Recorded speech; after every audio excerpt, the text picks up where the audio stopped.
Prospecting for gold. Just checking on my audio here.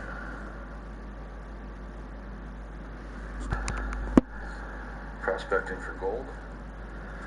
Okay, and I'm going to get my YouTube link on blast here. I need to, Mike Lowe, I can't remember the name of the program at this point or the software, but there's something that I can link up to where when I start a stream, it'll just put it out on social media, and I need to get that going because at the start of a stream, I always want to go and get it out on Twitter and Facebook.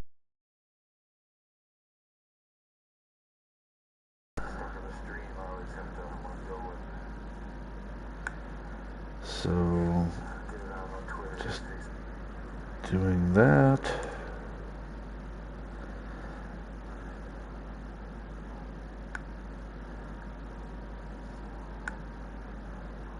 Okay, looks like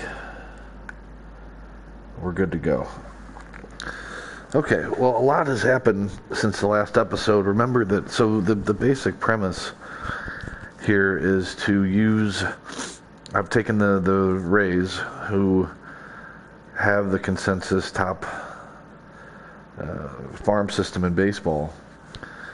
And before the season even started, the 2020 season, I looked to add as many top prospects as I could to their already healthy stable. And so the idea is to sort of build up towards, I'm looking at years 4 and 5 as hopefully being championship seasons. Now, if I can get there before then, all the better, but it might be tough. And then in order to not, because to do something like this, I mean, the idea of playing a 162 is, just going to take forever, and sometimes with a franchise, it's more fun to simulate into the future years. And I mean, I have my Cardinal franchise that I play every single pitch, every single game, and so I have that. But then for my other franchises, I kind of like to move it along. So the method, at the end of the last episode, I had simulated up until after the All-Star break.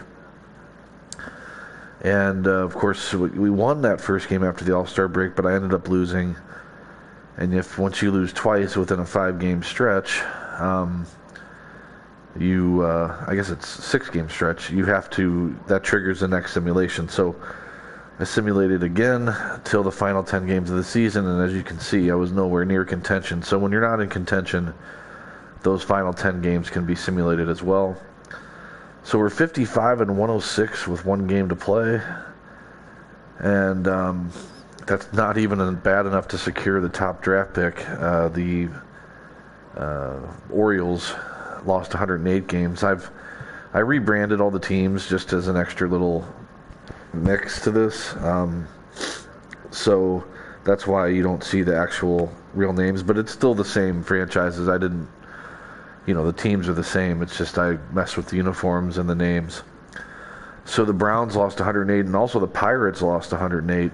So even if I lose this game, I guess I'll have the 3rd overall pick in the 21 draft. So there's a lot to do this episode, and I want to get to the first game of the 2021 season. So I'll try to be efficient here so that the stream isn't too long, but it may be a bit longer. So yeah, we're gonna. The first thing, since this All-Star break, I didn't really look at anything. One thing this year, we've been very healthy, very few injuries.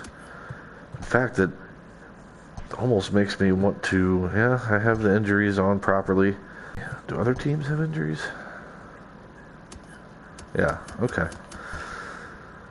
Just paranoid there for a second. So, I haven't really checked stats much since the All-Star break, which I did on camera. So this is going to be, let's just take a quick little run through and see how some things have gone here. So McKay, anything under a 5 ERA for these guys, I'm considering to be good. And I also want to look at this progression, because obviously these are young guys getting their feet wet in the big leagues, and so that's some pretty good progression there for McKay. Richards also kept it under 5. Banda. Now he went -1 on stamina, which I always wonder what triggers that, but so this Bubic had a hard time over 6 ERA. Whitley, and he's one of my hopes for an ace in the future. Has some progression with a 6.81 over 121 innings. I mean, these guys are being put in tough position to pitch in the big leagues. So, now these are the minor league stats have been cleared. Peacock, Honeywell, Rutledge. I mean, not a ton to love here. McKay, Richards, Banda. I mean, those three. Those are all pretty solid years at their inexperience level. So, all right, Alvarado was serviceable. In the catching department, Varsho had a pretty good year, and it's interesting because you look his rating, and this is what we've talked on Mike's stream for the Tigers series about ratings and people getting caught up in ratings, and you look at a situation like this where this is largely a simulated season. I played a game at the beginning, and then I think I ended up playing like 5 games total. So largely a simulated season. Langoliers is a 72. Varsho just a 63, but yet Varsho as a rookie, 272 with 8 homers. Langoliers hit only 192, and Varsho had more at-bats, but rightfully so. Lowe had a big year, 37 homers. So he's a linchpin bat moving forward. And look at Nate Lowe with 29 homers out of the DH spot. So that's big. Edwards hung in there, 238, popped 10 homers, 16 steals. Adamus, serviceable. I want to look at, this is a prospect. Yeah, this is a top prospect I got at the very beginning of the, I can't remember. It was one of my better pieces I gave up to get him, but he had nice progression there. Franco, so-so. I mean, you'd like to see the average a bit more, but I wonder. OBP, 299. But you see the progression looking good.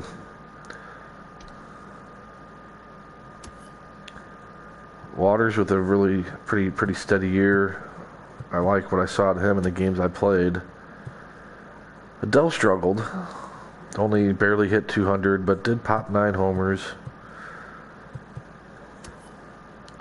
Meadows. And some of these other outfielders they kept down, so we'll have to see. All right. So I don't anticipate the off season going taking too terribly long. For two reasons, really. I mean, one is I'm not going to be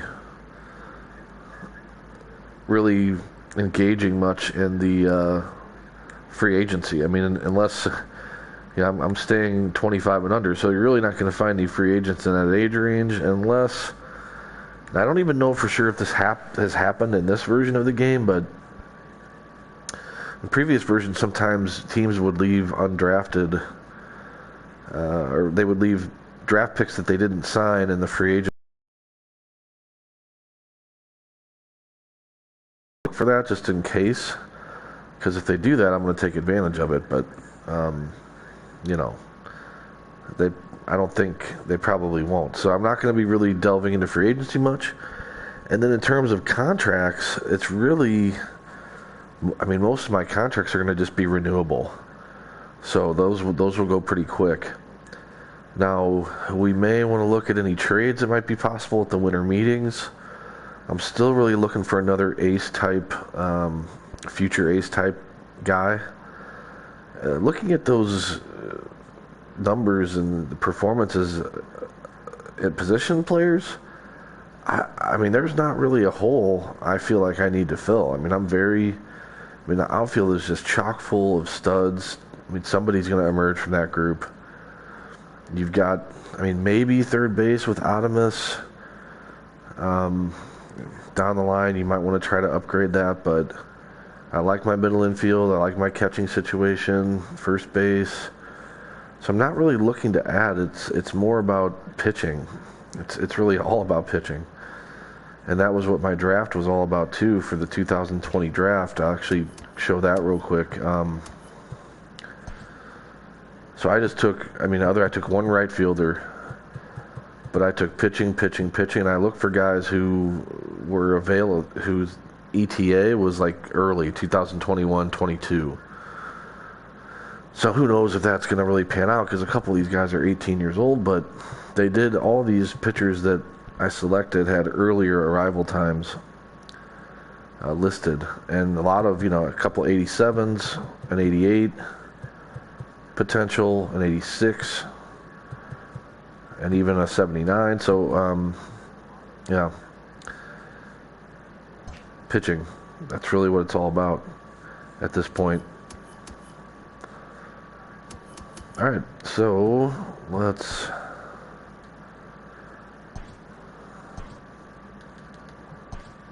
get through the playoffs here, see who.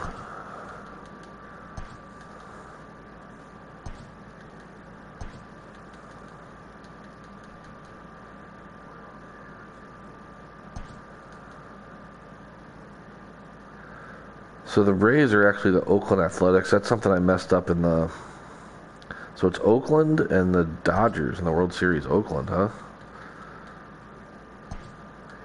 And the Dodgers, okay. To no one's surprise, Dodgers win the World Series. All right, so let's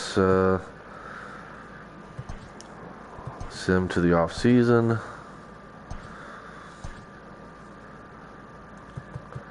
I've got a couple of retirees, but nothing to really worry about.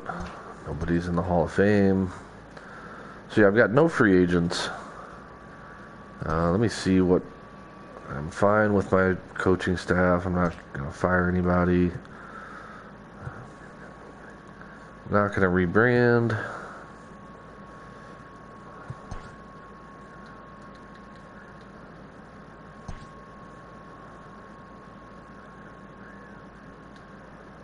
So we're in free agency. Now this is...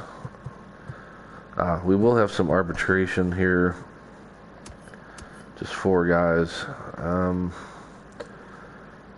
For some of these guys, I might just give them a contract and avoid salary arbitration. That might help a little bit with the player, like happiness, and that sometimes does affect the rating a little bit. So, because I do have money. I mean, I'm not. All these guys aren't making very much money, and so,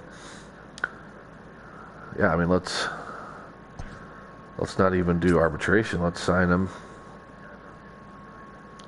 Or make him an offer, I guess.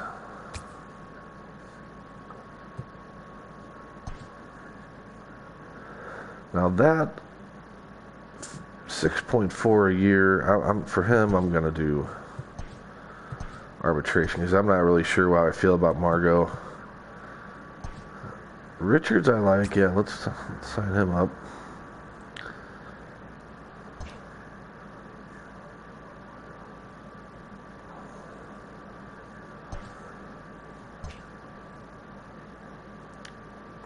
Okay, so these are all guys that are eligible for the Rule 5 if I don't put them on the 40. But how many do I have on? I have 40 already on there. Let me go back and look at this list. I don't care about that reliever. The shortstop, the center fielder. The shortstop and the center fielder I'd like to keep. Walls and, but who can I, we'll drop him.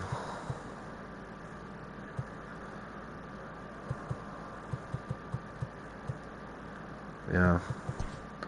So we'll drop these two pitchers and we'll add Taylor, Walls, and K. I don't know how you say that. K, Tom. Alright, so we'll add those two. Now, depending on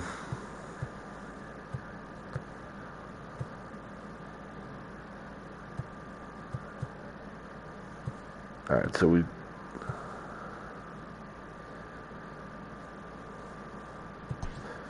now this might take a little while, but just gonna go through and renew all these contracts, because the large number of almost all of my roster is under a renewable contract.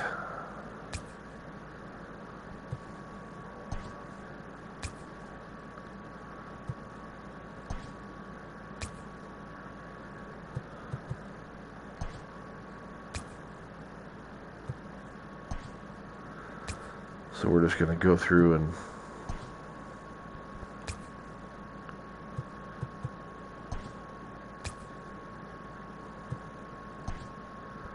take care of all these guys here. And what's that saying? Curling outright? Okay, he's on waivers. And the same thing for him. Alright. Yeah, those are the guys I took off the 40-man, so they're on waivers.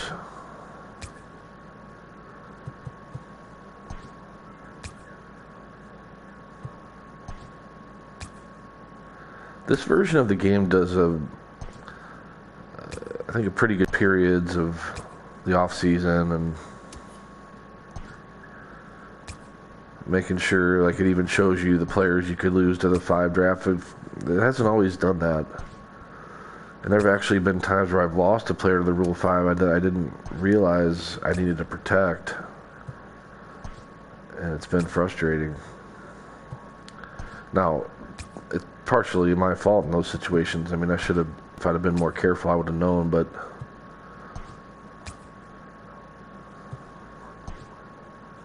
sometimes those rules are not the most clear in terms of service time and when a guy's eligible, when he isn't. So the fact that they kind of walk you through that a little bit is,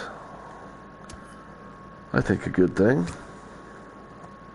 So we're making pretty good progress here. Shortstops.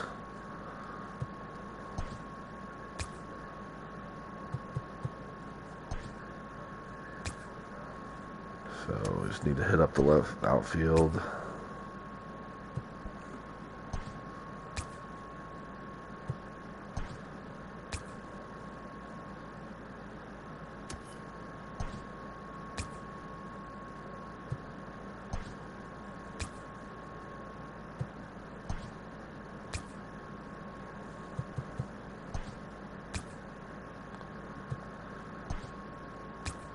And right field.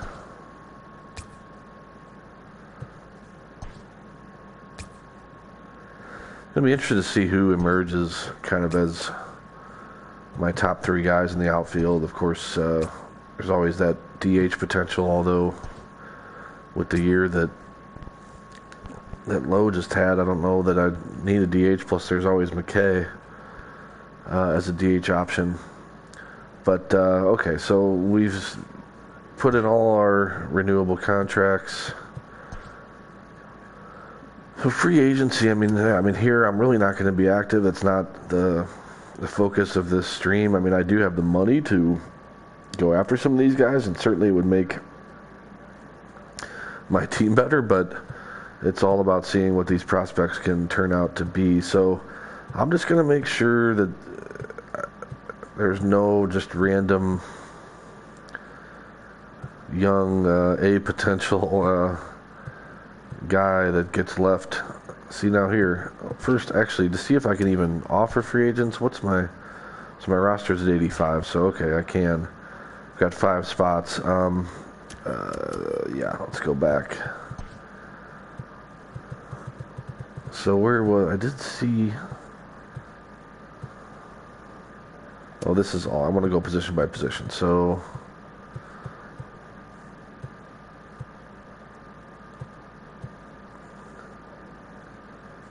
I mean, if there's an A or B potential guy in a free agency who's under the age of 25, like, why wouldn't I take a shot given my approach here? Yeah, okay, so 22 years old, 61 overall, but has a B potential, and he's a lefty. Now ratings are down.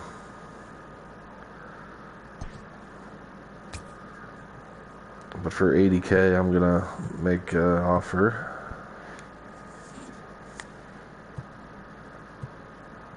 Here's another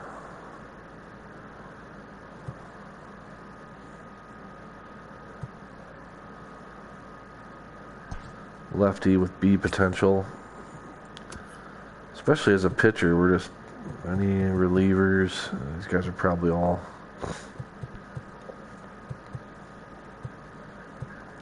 gonna be older.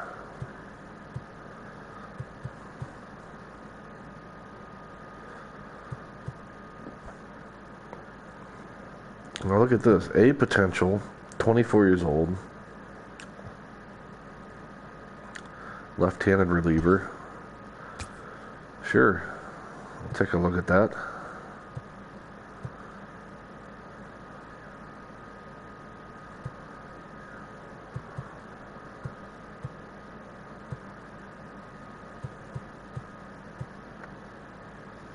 Alright.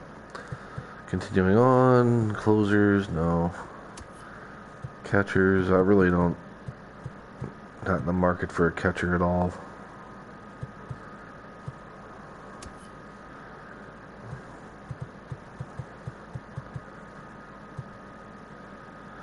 Just looking for any B's, A's or B's down at the lower end here. Of course, I also want them to be under 22 or 25. That's my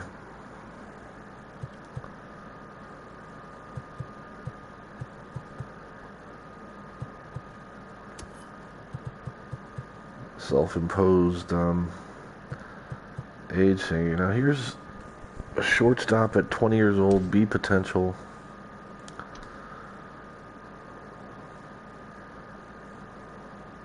I mean these are still just like depth moves because position-wise I'm just very happy. So I don't know, I think I'll pass on that stuff unless if I see like an A potential somehow, somewhere. Here's another B.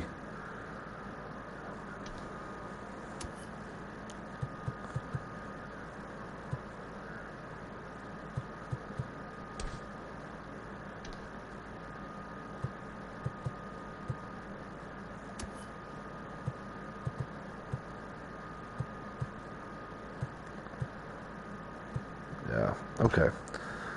So we're good to go. Let's have any free agency signings. Alright, so who are the Twins? Twins, as if the Twins aren't good enough. They signed Mookie Betts. That's not.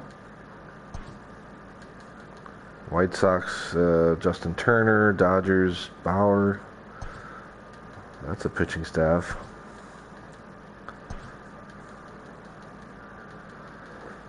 Alright, at the winter meetings, I don't know that we're gonna, let's just,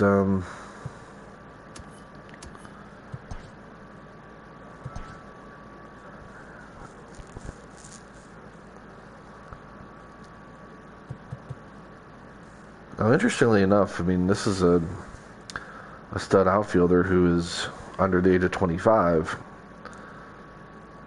Let's see. I don't know.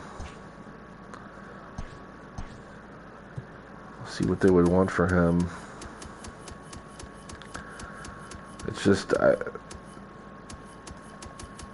don't really need any more outfielders, but it would be interesting. Just as I mean, collecting commodities, collecting pieces. But they're going to want, I mean, yeah, so they want Whitley or they want Adele, which is, I mean, Adele basically is Pache, I think that's the way it's pronounced. But then they also want a Rosarina and Baz, so no thank you. And now this is where, I mean, maybe with my excess outfield, let me just, some of the top pitching prospects.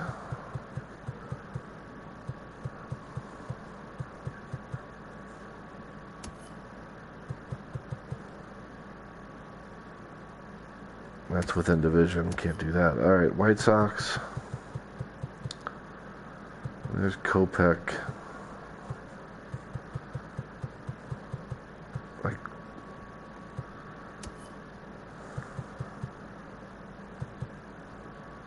Like, what would it take to get McKenzie?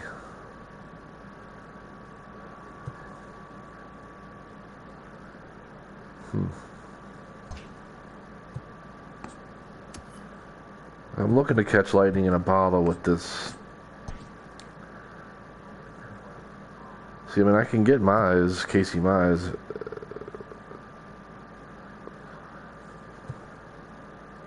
But Robinson is a guy that I mean, I really like his profile in real life as a player. I'd like to see how he pans out.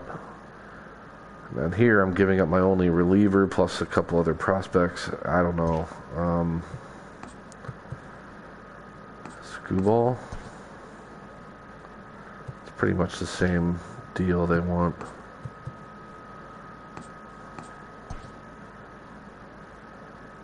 Yeah, same. Now that's interesting.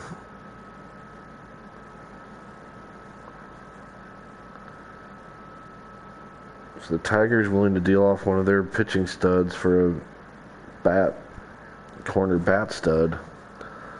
I mean, I think there's some logic there.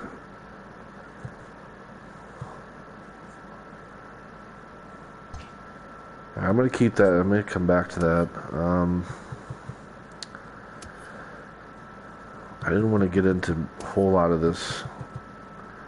Just still looking for that pitching, though. Luzardo.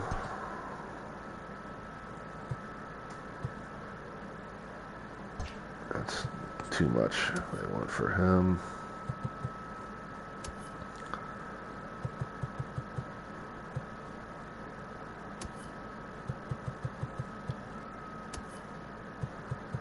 Braves have a lot of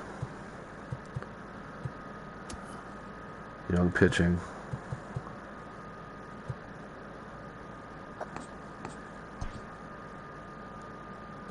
Everybody wants Christian Rouse. So this is a similar deal where the Marlins, you can get Sixto Sanchez. I don't know really if I'd want him or Manning. It seems like Marsh can get me a really good pitching prospect, and that's really what I talked about in terms of trying to flip some of these extra outfielders into a potential ace. So right now it's Sanchez or Manning. I think in my mind.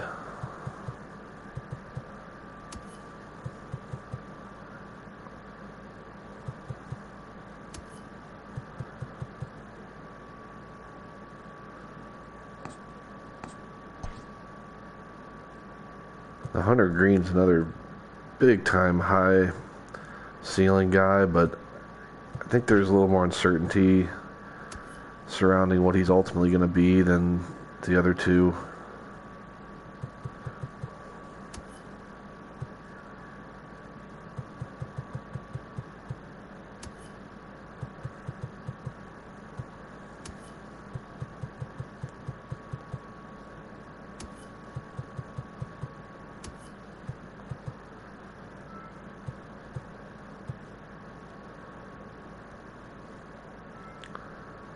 I wonder, May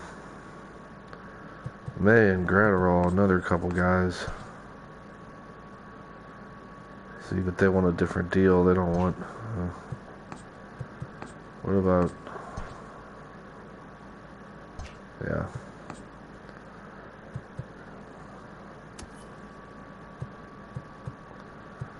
Padres have a ton of pitching too, boy.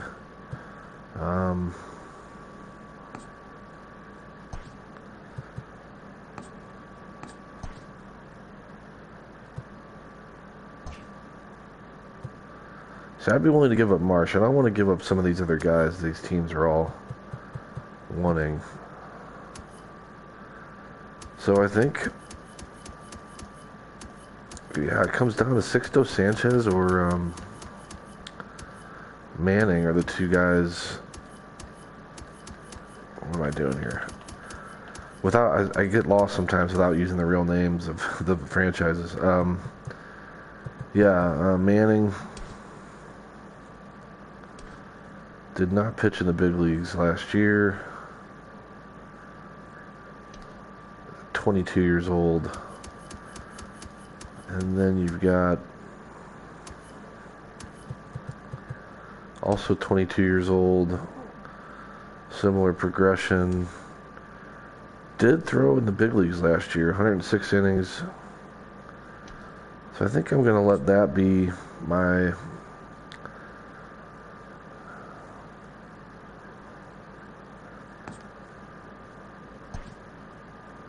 So yeah, we're going to go ahead and pull Marsh. I'd rather give him up than in my other outfielders right now. Getting a potential ace back. And that's going to be our one winter meetings move. Rule 5.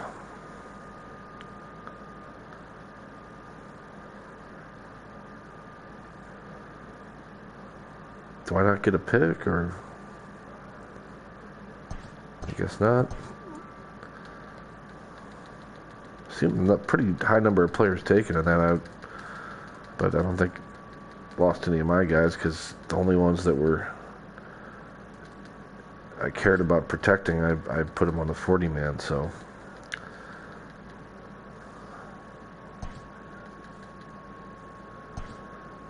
Alright, so we're in spring training. This is where I like to see sort of progression and how guys... So McKay's bumped up to an 81, Richards, Whitley, Sanchez, Banda.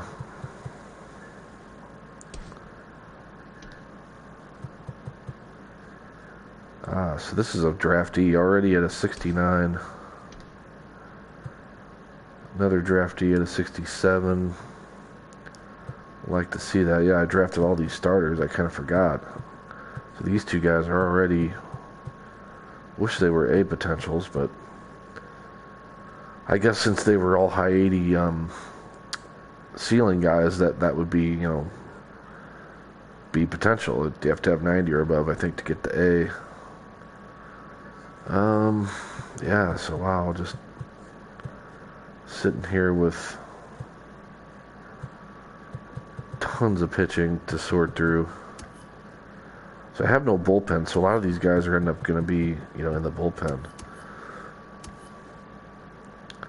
Langalier's just really pushing in terms of rating, but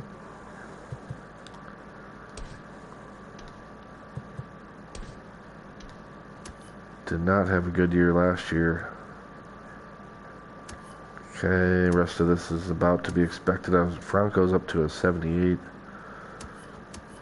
Edwards passed 7 up Franco on the overall rating. Waters pushing up to a 75.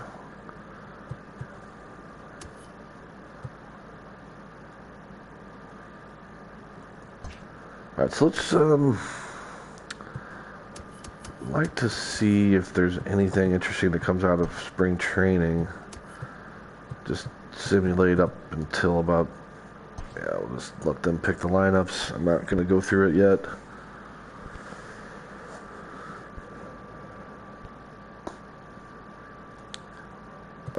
what's going on, if anything. Pitchers are struggling. Banda, the good spring.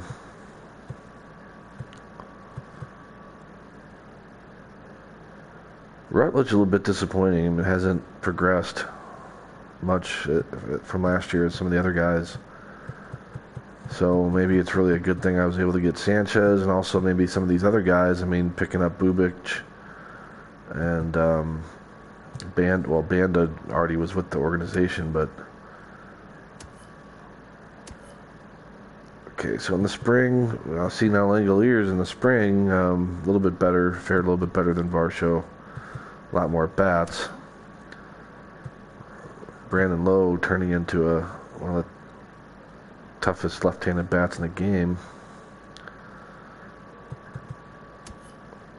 Edwards, ho-hum spring. Adamus, it was a weak spring, but he's a veteran at this point. Franco, weak spring. Waters continues to impress. Adele continues to kind of flounder a little bit. And I think he was, I always didn't pay enough attention to see if this happened, but I've wondered if guys' potential can either go up or down. I was pretty sure Adele was an A potential guy. So I wonder if that went down one, but I feel like I never see it go up. Like for a guy who's really doing well.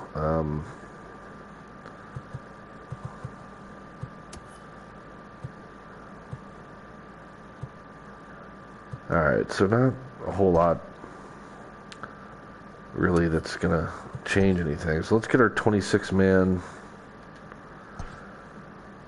set up here. And our lineup in rotation, and we're going to get into it.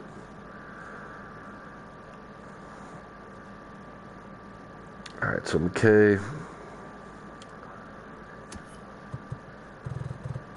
None of these guys should be on the 40-man, or 26-man rather. And Alvarado, the only one here. So we need 12 of these starters to be on the big league roster. So there's 1, 2, 3, 4, 5, 6. And those are clearly, these guys have clearly separated themselves from the pack in terms of rating and performance.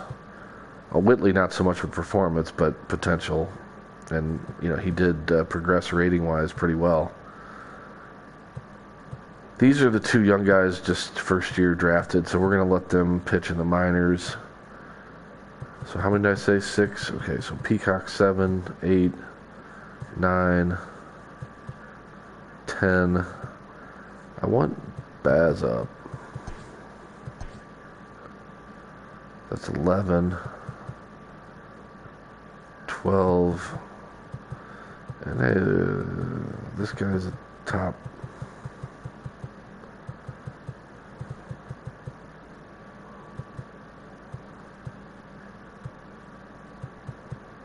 Wait, did I lose my count here? Because 1, 2, 3, 4, 5, 6, 7, 8, 9, 10, 11, 12.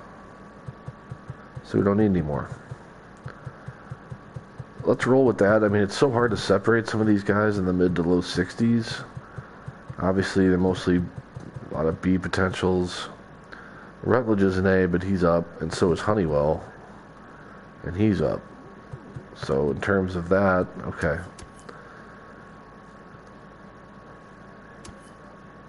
Langoliers and Varsho, low and low. Edwards, I want Bruhan up.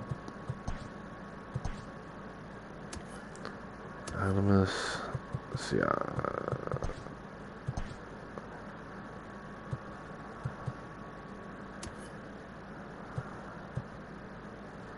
Yeah, Rosarina is just not. And over here, see, So Cousins and Robinson. The problem here is it's one of those deals where with him being only 20, you want him to get at bats and you want him playing.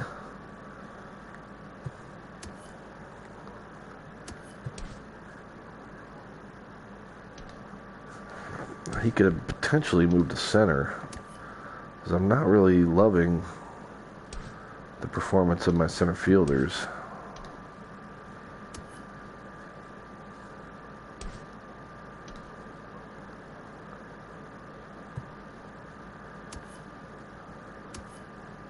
There's already 5 outfielders.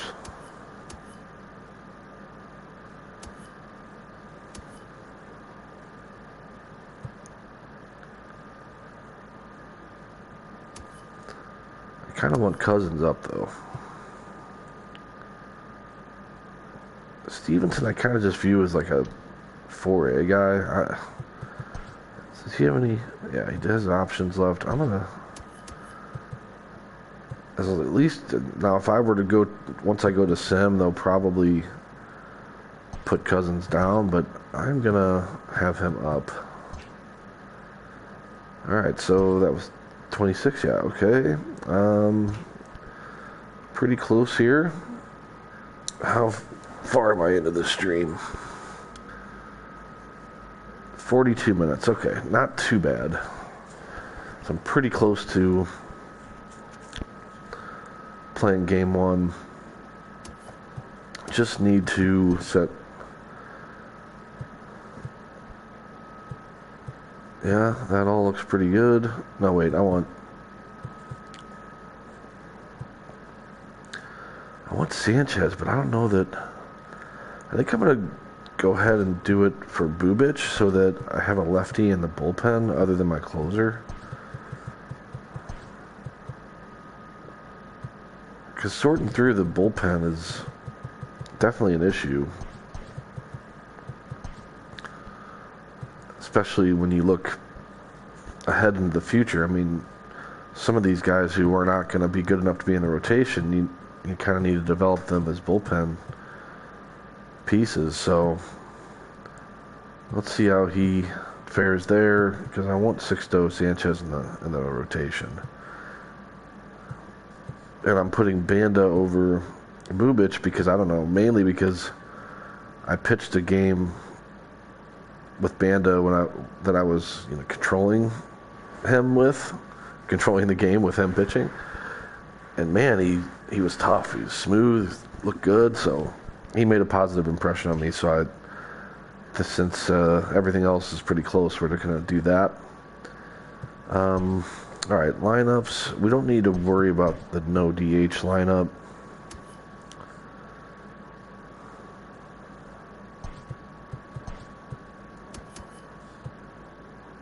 Because we are playing with the DH. So first, let me just make sure position-wise. Waters, Adam, Franco. See, against righties. Yeah, Adele. Langoliers, yeah, okay, so that's... Oh, wait. Did I... Okay, I was looking at with DH. So... hard to argue with the year low put together. Franco Adele, yeah, who are we missing then? Left field Waters, yeah, I think that's what we're missing. Alright, so, batting order-wise, we'll go Franco, Meadows.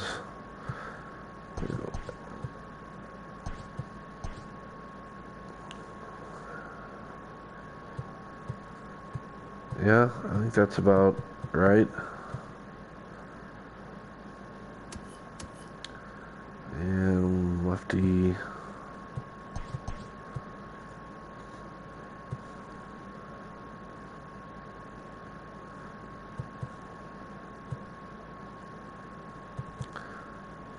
Against a lefty,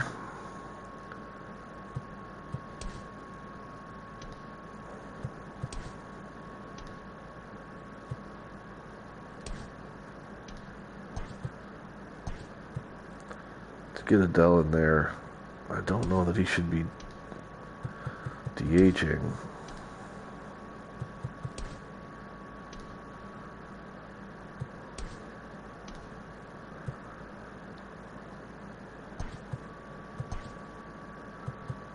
Yeah.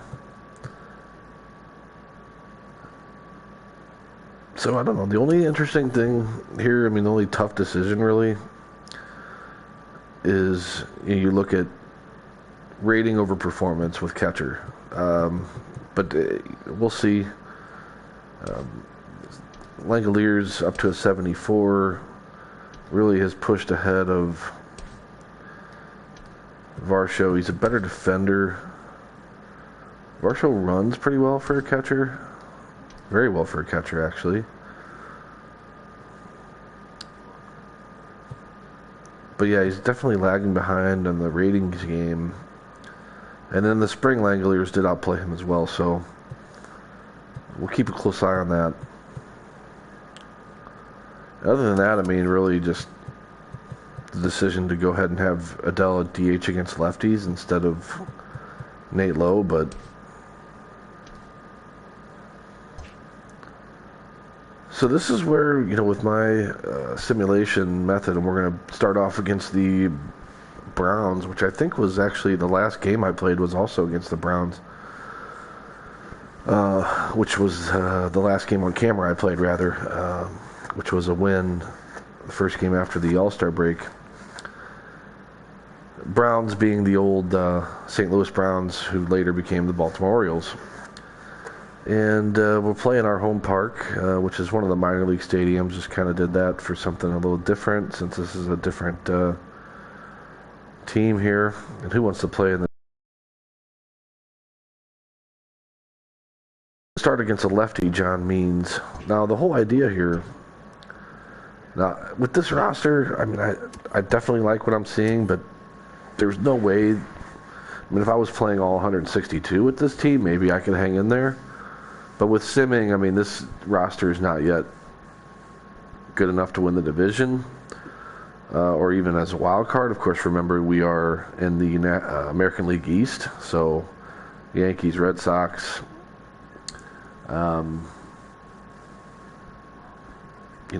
in there as your two top dogs always.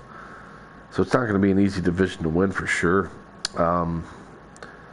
So yeah, we're not really ready to win this division, but still, the fun of this now is starting off a new season. Let's see how long I can stay alive. We got Baltimore, then we got the Cubs. Yeah, it'd be great if I could get off to 12-2 or 14-3 or something like that start. That'd be amazing. And who knows? I mean, maybe if you get your team off to a great start, you never know. Maybe they'll kind of hang on to that, and then when you start playing again at the All-Star break, if they're hanging around 500 or something, you could go on another run. So that's kind of the fun of this method I use. I think we're finally ready to go. I'm going to make sure that I have loaded the regular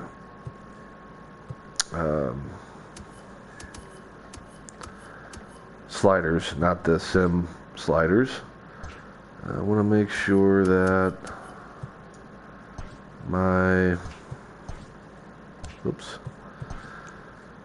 make sure that my profile, yeah, okay, good to go.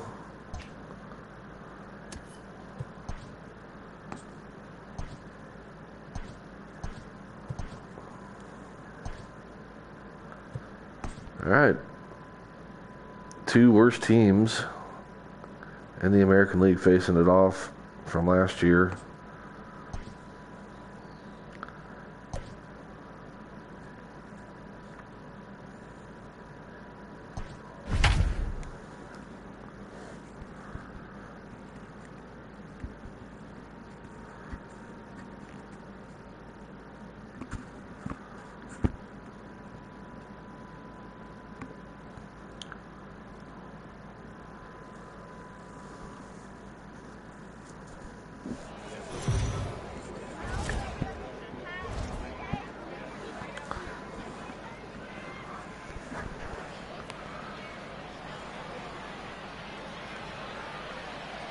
There you see McKay's year last year.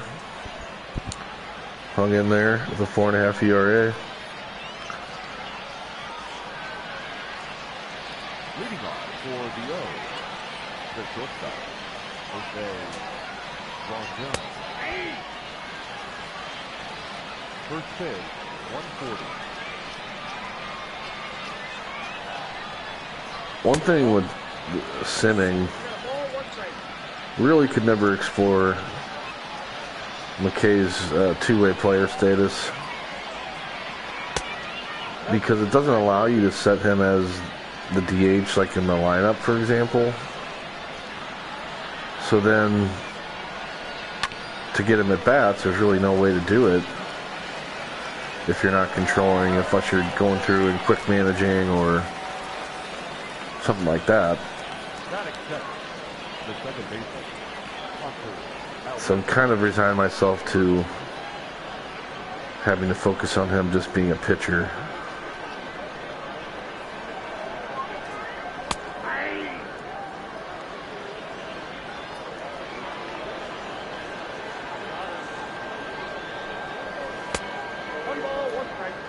A pretty good one at that.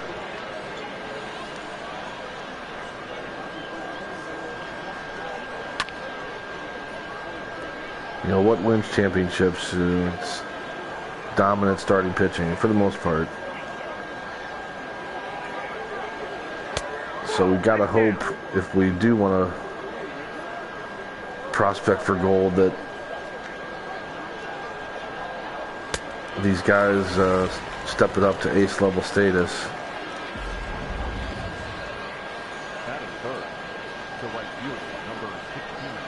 And if 3 or 4 of them do it, then all the better.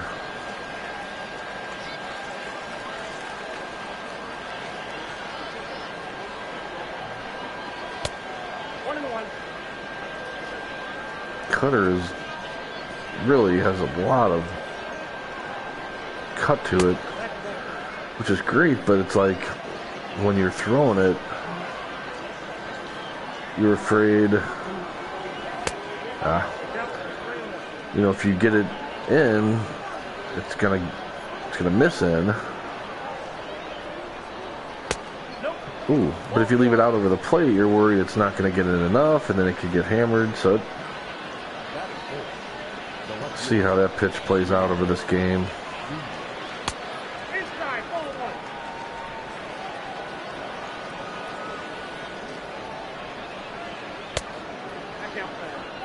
Okay, getting a little wild here.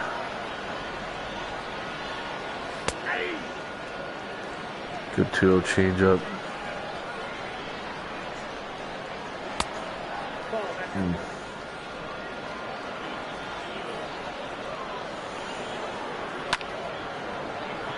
That's in the gap, and that's a 1-0 lead.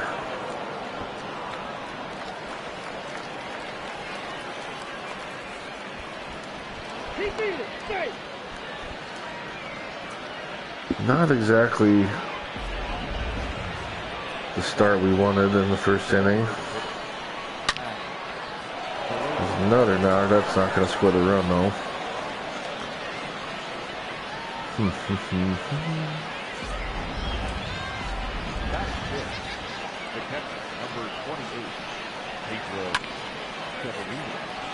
Need to end this right now. Interesting that Severino's still the catcher for the Browns, not Adley Rutschman.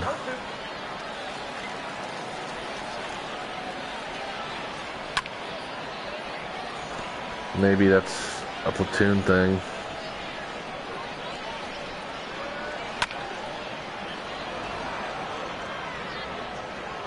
Did not get that pitch in on the hands enough.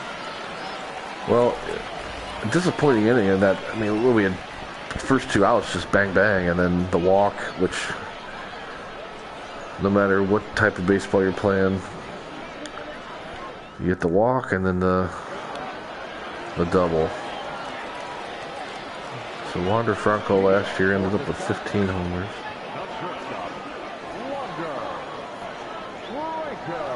Be batting from the right side today. I think all my at-bats with him when I played live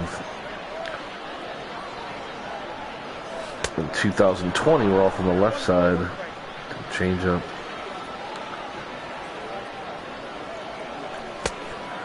Another one. Change-ups are interesting in this game. I mean, in the sense that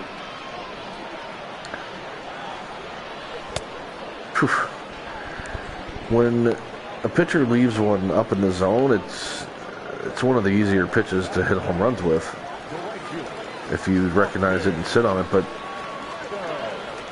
when they fade them out of the zone like that, I find them to be difficult to lay off of. Clearly, as evidence there with Franco.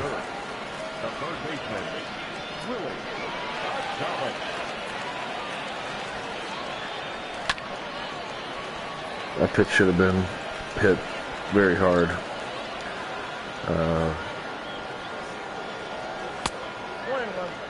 Yeah, so we'll see how I fare with this changeup throughout the game. I got to count 1 and 2.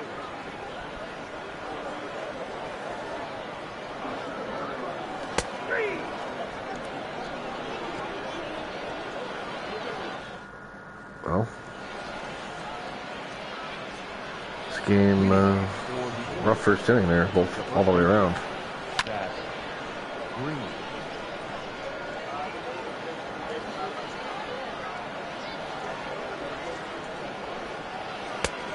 Oh, that's out.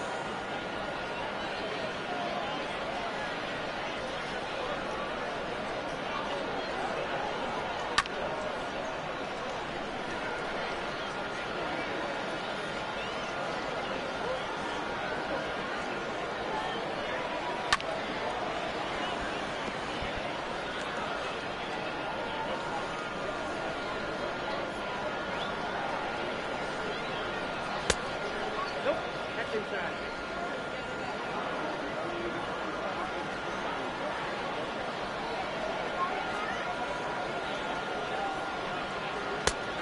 Got him. Wasn't sure where to go with that pitch. Kind of. Batting it. The center fielder. A lot of times I have a pretty good plan and idea, but wasn't sure what I wanted to do there. Let's see this cutter again. See, if you started too far in, but you don't want to start it way out here either. It gets left out over the plate. So let's see how. That's a good pitch. Missed, but not too much in, and 1 ball, 2 strikes.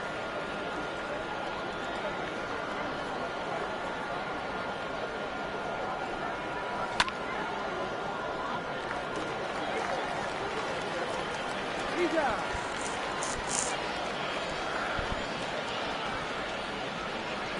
Batting ninth. The third baseman. Rio Ruiz.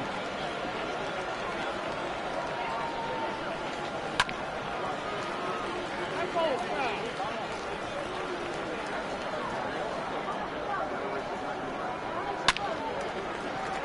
got the shift. He's out.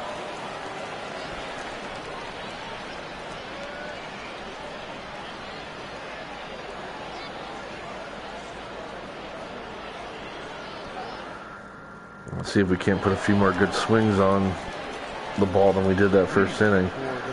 We're not a lineup Nope. built for left-handed starters very well. I mean, you've got a lot of my top bats are lefty. You just look at Meadows and Lowe. 1 and 1. Got some switch hitters in there.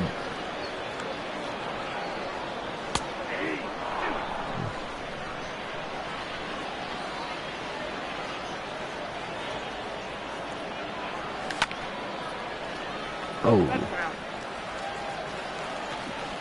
barely missed beating the shift. I got to count 2 and 2.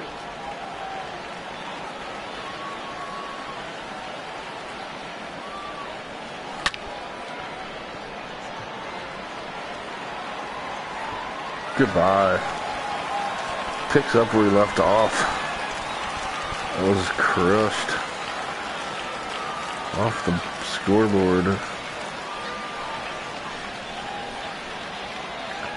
And it reminds me, that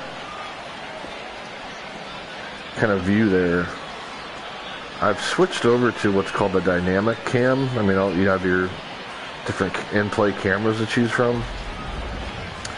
And I toy around with this stuff a lot. And I'm kind of, at least for now, I like the dynamic cam because it really gives you a true look at home runs. Like, there's some stuff about it I don't like.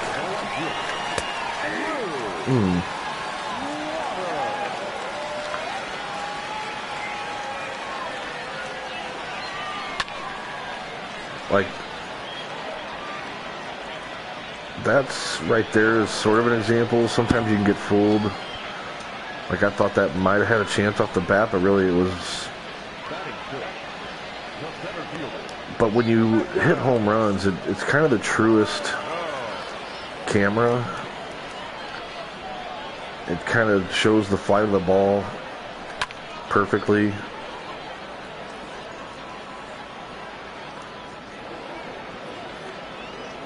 I find that with the broadcast cam, sometimes it's hard to follow the flight. I mean, of course, if they show the no doubt animation, that's different, but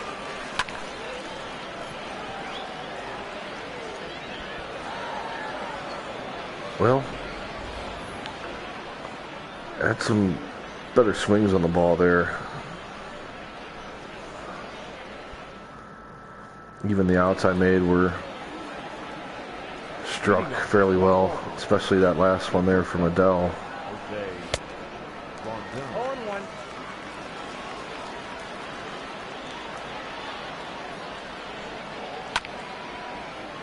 You see at times, like, hitters just get overpowered by McKay's fastball.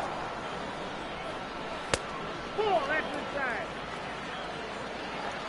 That cutter has a ton of movement to it. Just kind of harness that thing.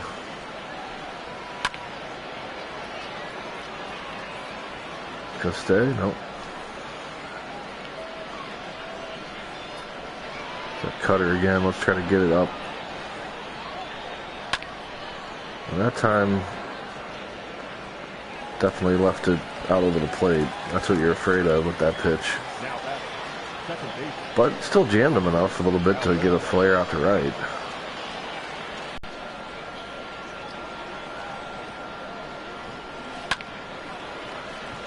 Two up, two down.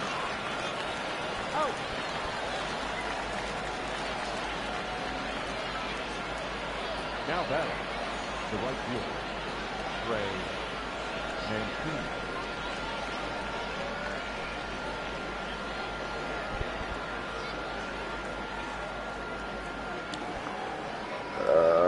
Let's see, did a quick Twitter check there. Okay. Mancini, obviously one of the more dangerous hitters in this lineup. Was he the one who actually doubled the run-in before? I can't remember. Or did he walk? I mean, that cutter just exploded in on the hands. That's, 1 ball, 2 strikes, down. gotta like what you see out of McKay. I mean, those last two pitches. That's out. Cutter just explodes in on the hands. And then high heat just completely blown by Mancini.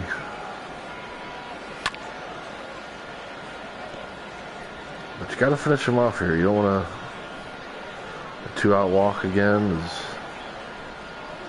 And that's what he did. Yeah, so this is exactly what happened in the first. I think it was the same thing. Mancini walked. Then Nunez doubled. So this time, let's hope that we can retire Nunez.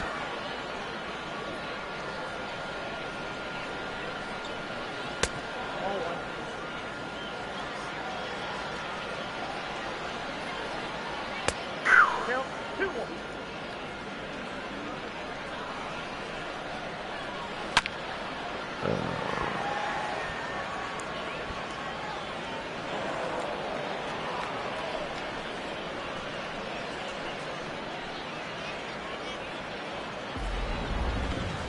That's frustrating. Now batting, designated hitter, Pat Blanco. 2 innings now. We're just kind of coasting along. Walk, extra base hit. And Nunez, 3 RBIs and both extra base hits.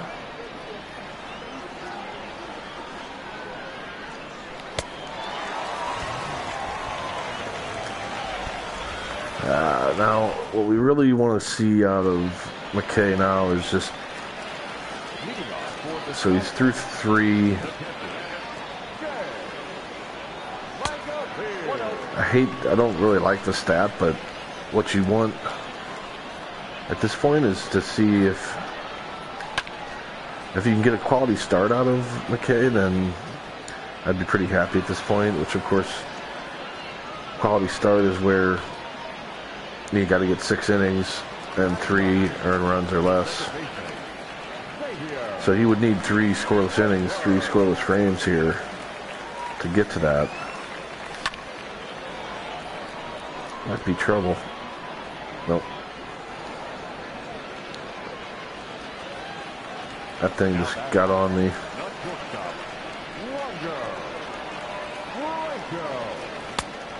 Count 1-0.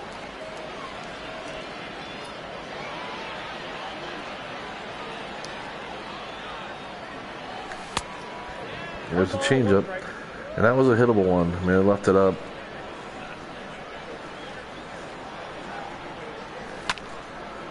And there's one we could hit.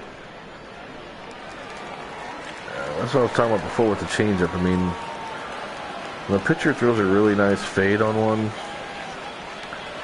it's a tough pitch to lay off, you know, because it looks good and it just dives. But when pitchers leave it in the strike zone in this game, it's an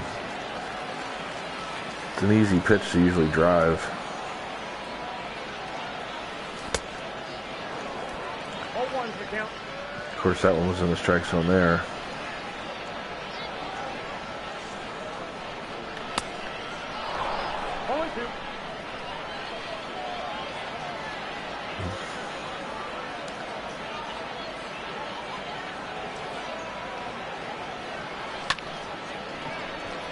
Oh, good play. Dang it. Thought I had that up the middle off the bat. He threw me a changeup 3 times in a row, and I still couldn't.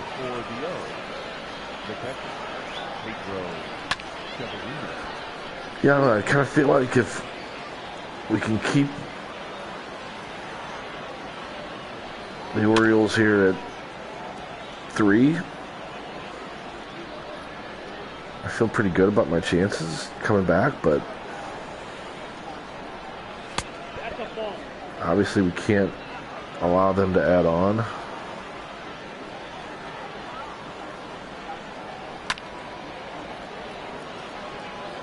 I'll get to that. No. Lay it out so he's not hurt. Okay.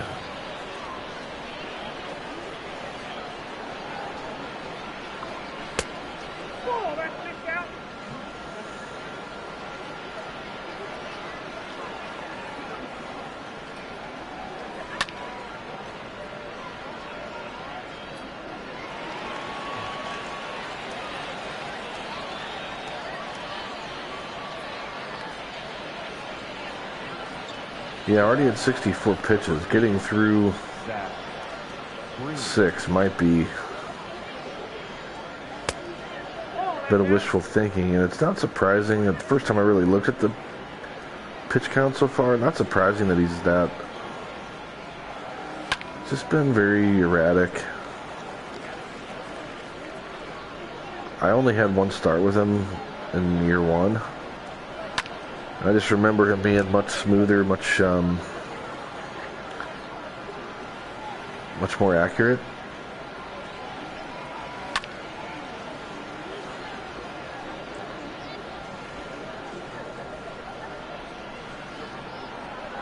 But got the opening day. Pass ball two. Yips, that's a good pitch there though. 2 strikes.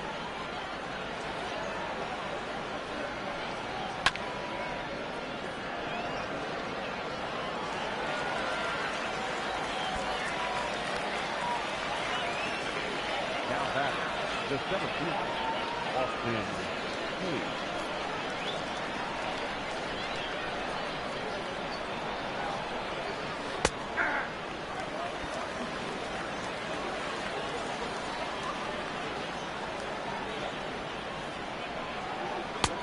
Got a ball, 1 strike.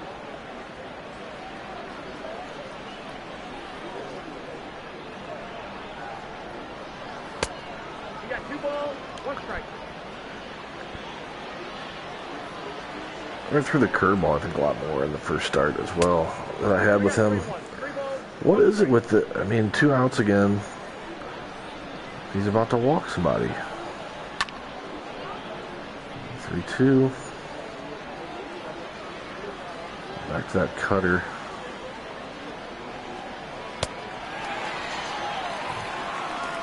Beautiful one there. So at this point, I would hope I can get 5 out of him.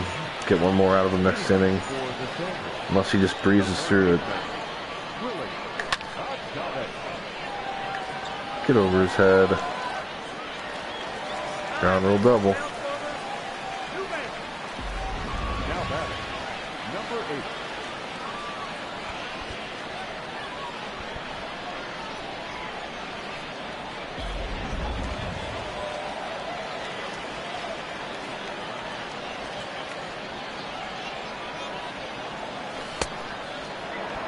And there's that changeup that I was talking about that just looks so hittable. Dives out of the zone. Even if I get a piece of that, it's probably just a little chopper or ground ball. You're almost better missing it.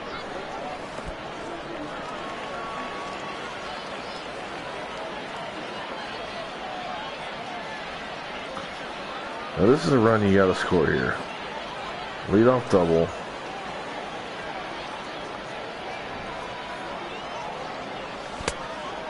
Heart of the order. Step 1 and 2.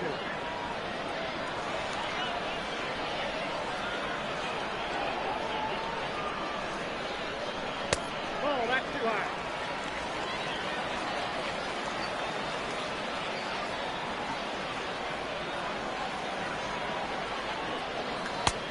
Clean shoot.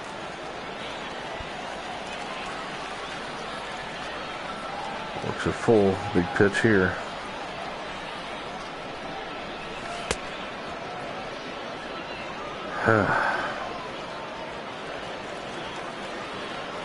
Probably ball 4.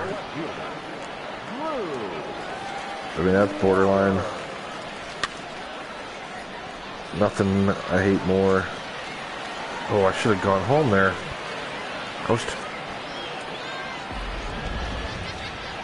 I was actually...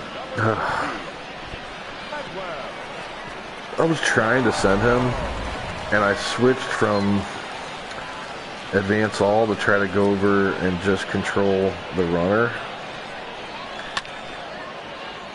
And when I did so, it kind of, I messed up my sort of base running operation, so to speak. Gosh darn it.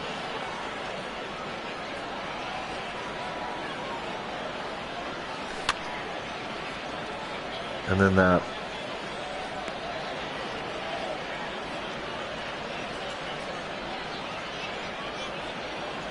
This game should be 3-2. Come on, Adele. Pick us up here.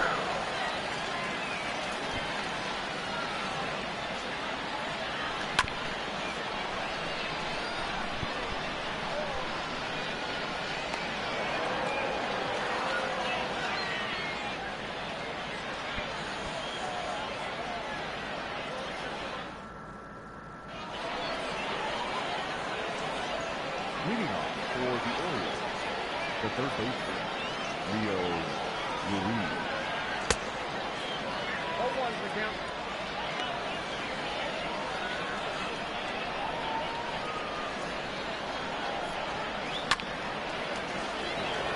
Look at this, boots it. Oh, got it. Out.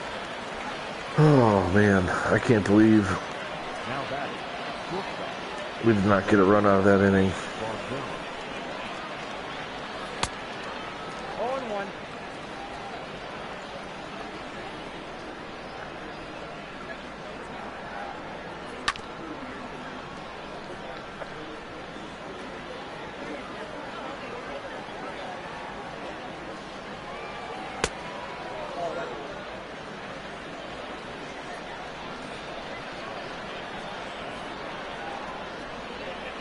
Okay, going change up a lot more often here.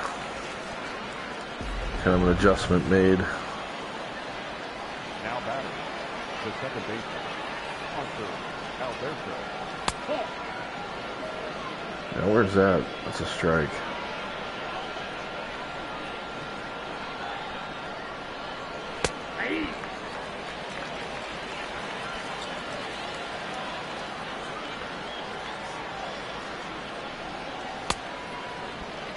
Count is 1-2.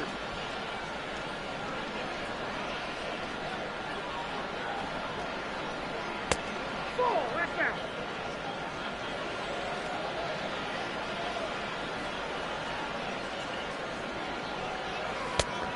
Count full.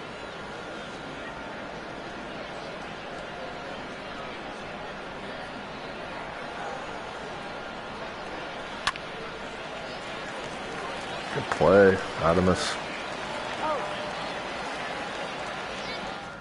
Well, that's going to be it for McKay. 86 or 87 pitches. Part of the lineup's coming up that's hurt him. So yeah, and this is where like I really have no idea who to go to here at all. I remember throwing with Peacock and liking his stuff through strikes, so I'm just gonna try him out first here.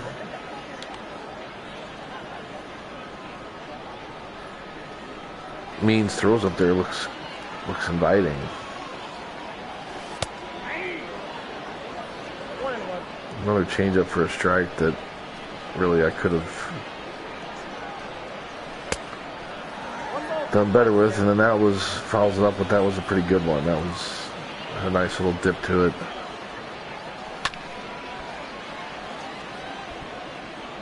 I was looking for it again there, I think.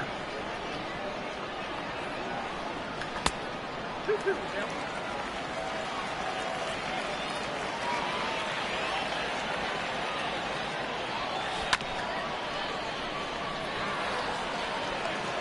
He's out. No matter, number 5, second baseman, Xavier Edwards. That's trouble.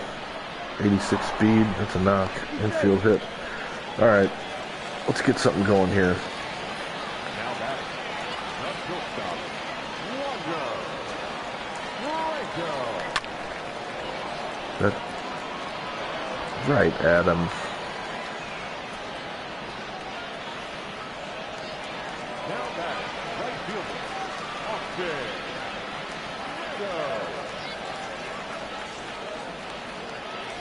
He's going, he's going. Oh, that's out. It's out by a mile.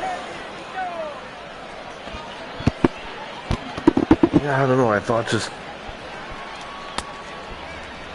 didn't think he would pitch out with a lefty at the plate, going all the way across his body. I don't know really.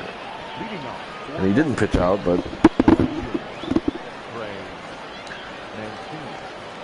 Edwards with 55 steal rating. But I've been able to steal recently, just as long as you're kind of smart about it, I guess. I don't know. Maybe I just wasn't very smart about it there. But my thinking is 2 outs, so you want to push a little bit to see if you can get them in scoring position. Now pitching. Matt. And then, you know, it's the first pitch right out of the gate, maybe catch him by surprise, but that did not go as planned.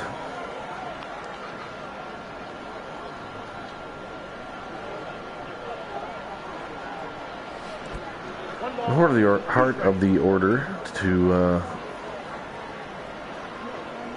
go at him in the 6th. Yeah, that changeup was left up and he hammered it, but luckily right to the right fielder.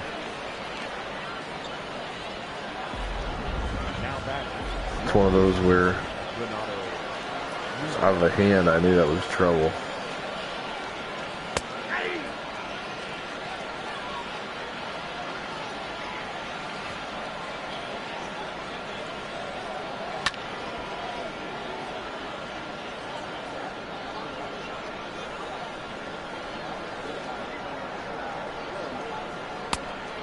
Count 1 and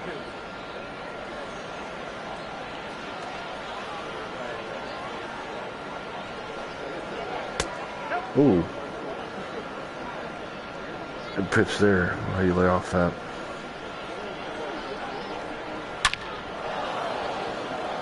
So he's completely got my number in this game. And he get a triple shy of the cycle.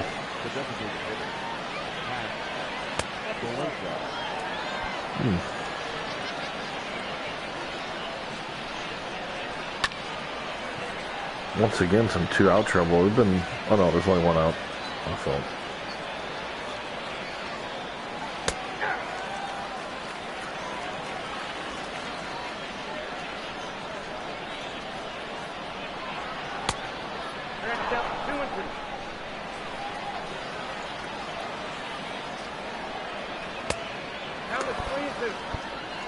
Trouble putting guys away the whole game. Getting 1-2, 2-2, and end up walking them.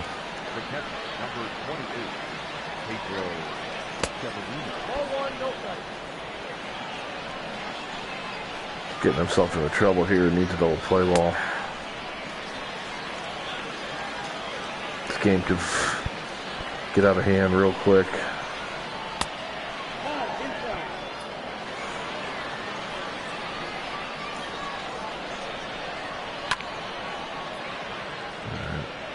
Got him.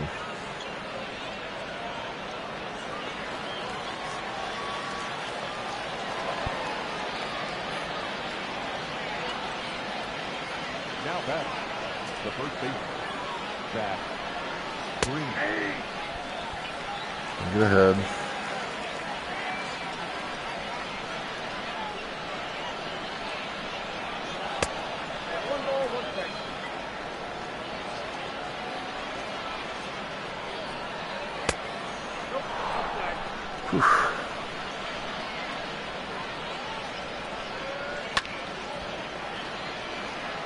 This spot there. Got it in there that time, attaboy. Well, did his job, ultimately. Kept it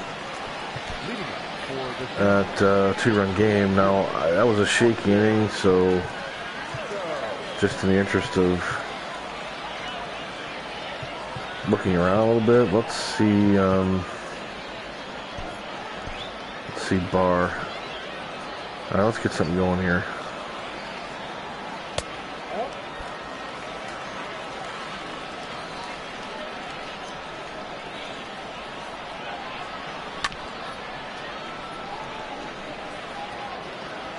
Tried to guide that to the left side at the last second of the shift. Go on, ball. Yeah. Crushed.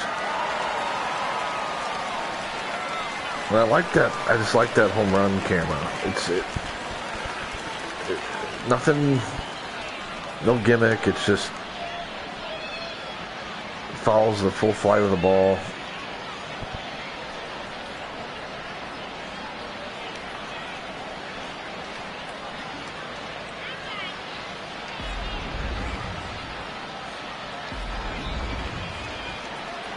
He's left a lot of change-ups up, you know, I mean, about time that I made him pay for it.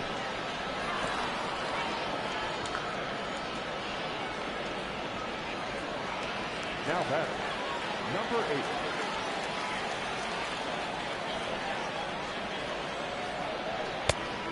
Well, that's off the plate. So we're at 3-2. Yeah. 1-1.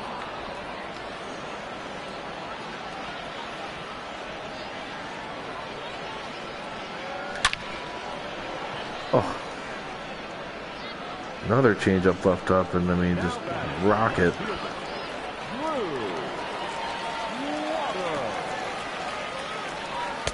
Ball, action back.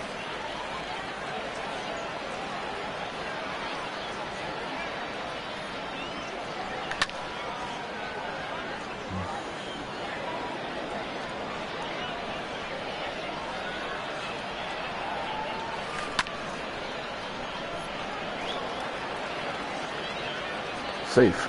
He took his time to set his feet. A lot of times on that kind of ball, you'll see the guy make like an off-balance throw. Well, let's make it hurt here.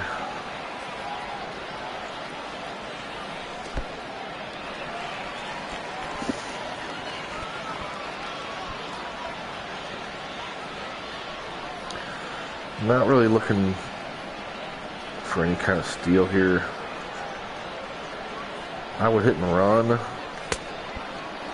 but I'm not a big hit and run guy with only 2 outs. I mean, with 2 outs. I like to hit and run with less than 2.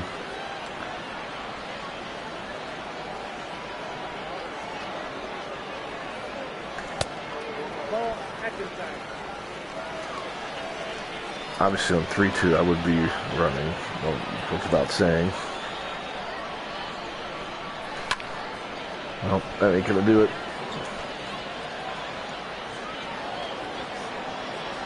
Margot.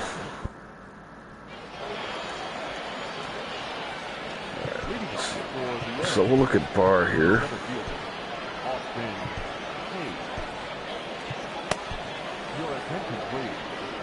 7.80 ERA, don't look at that.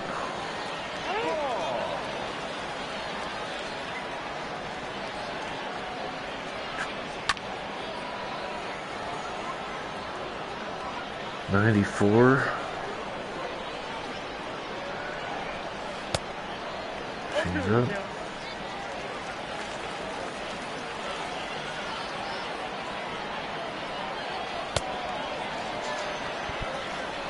Not bad 3-pitch sequence there. Now back, the third baseman, Leo Ruiz.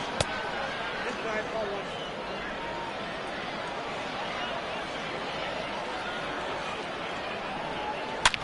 Oh, frick.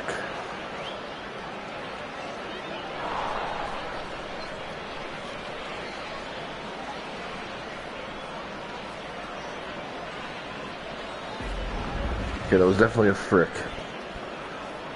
No, nothing else there. Now back, the shortstop, Outside, that's the ball. Von Brennan.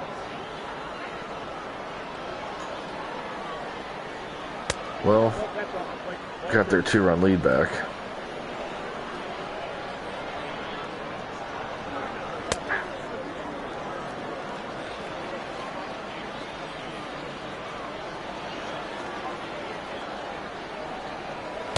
Tried to get a fastball like above his hands, and it didn't get up as quite as much as I wanted, and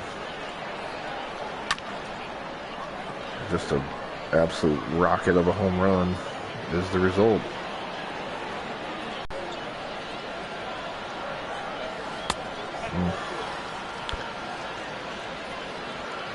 Home run and a walk. I don't like the way this guy's looking. Let's next guy up. Let's just get him ready. I mean, anything else happens this inning here.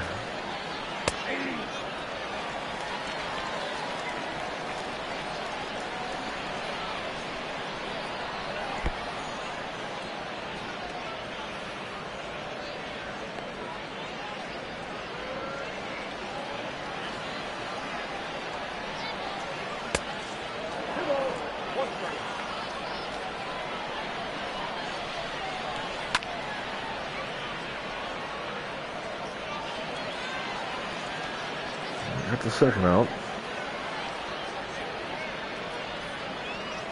The right fielder, number 16. Mancini. A good pitch. Little slider, had him out front.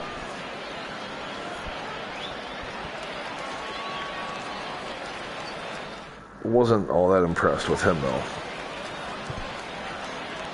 Yeah, so we'll see. Rodriguez, we'll see what he has in the next inning.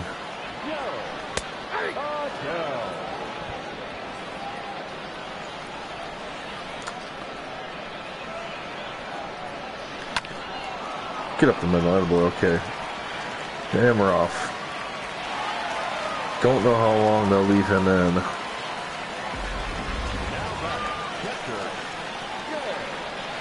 It's a hit and run possibility here.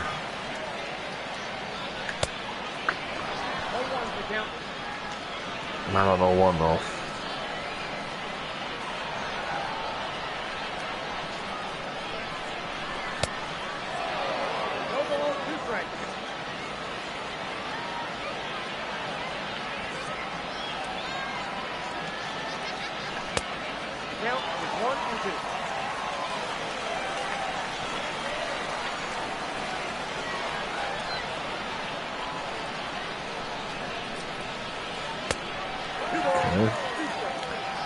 Gets a 3-2, we'll start the runner.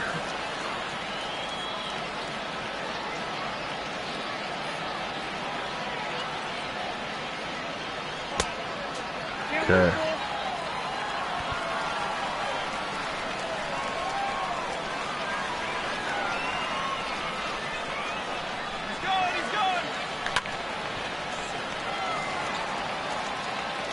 Yeah, I wasn't sure.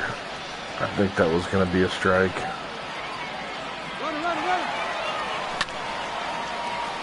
That one, probably a ball, but...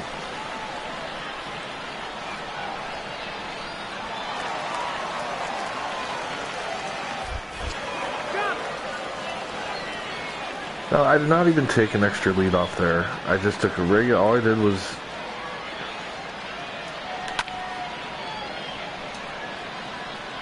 And it's down. All I did was indicate a steal. Didn't take any extra lead off, nothing. He picks him off.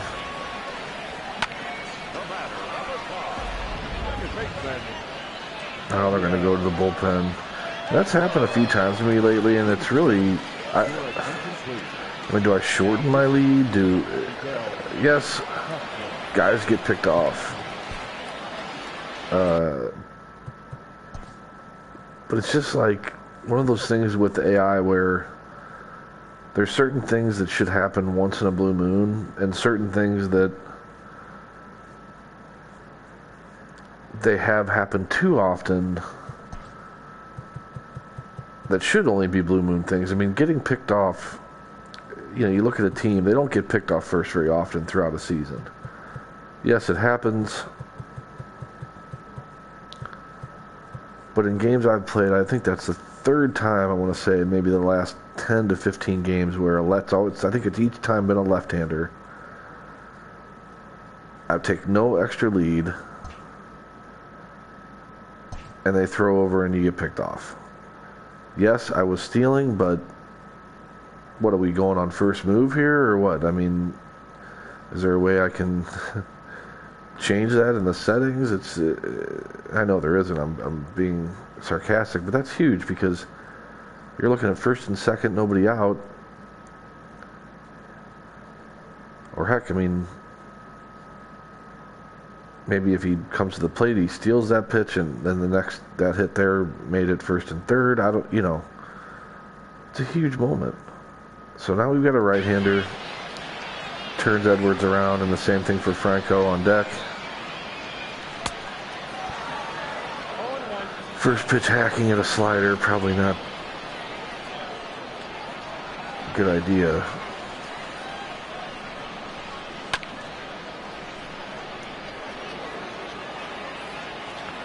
Sinker, slider, changeup.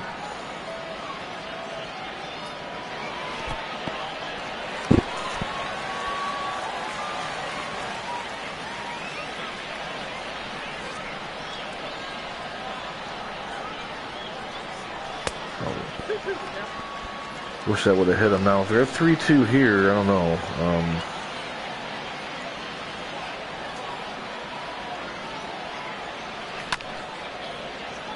Edwards not a guy you would, you kind of look at as a contact guy, but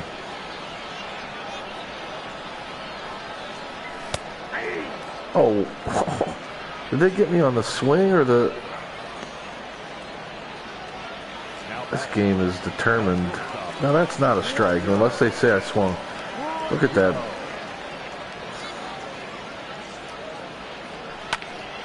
Nope, that ain't nothing.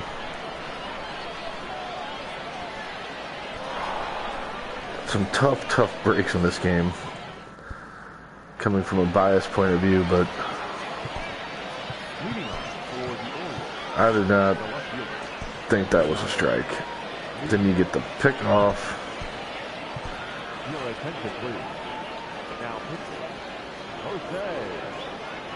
What else happened? I know something else happened that was...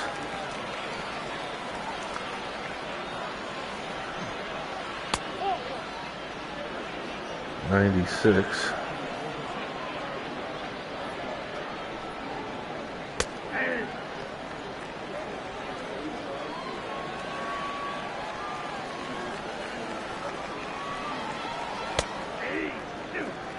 Change up. 1 ball, 2 strikes. So this guy only has fastball change up. Ball 2.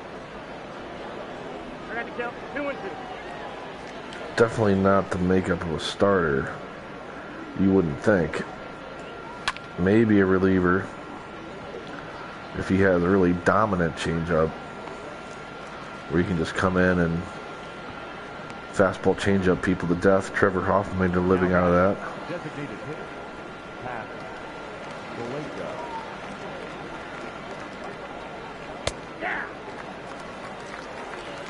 The changeup doesn't feel special. It's got some nice little fade to it, but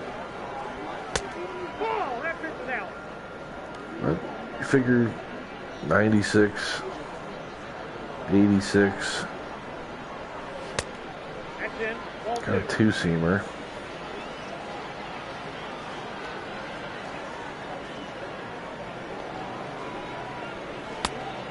Down to 3-1.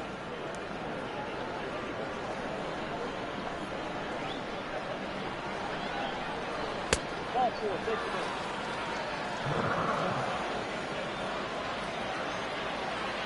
The catcher, number 28, Pedro Severino. Ball back outside.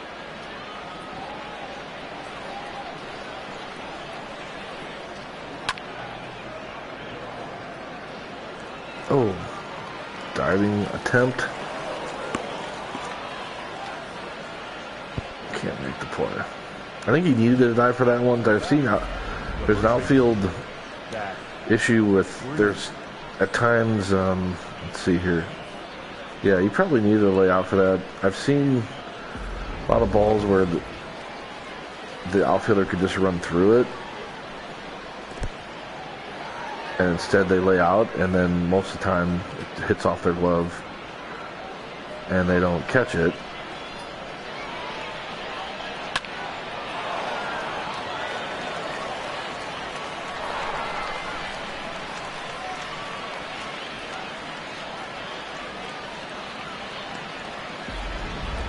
So we're not a lot of trouble here.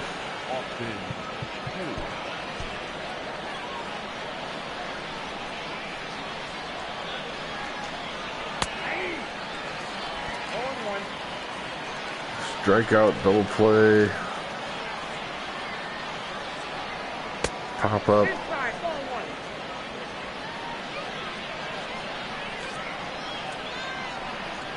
1. Need one of those shallow fly ball.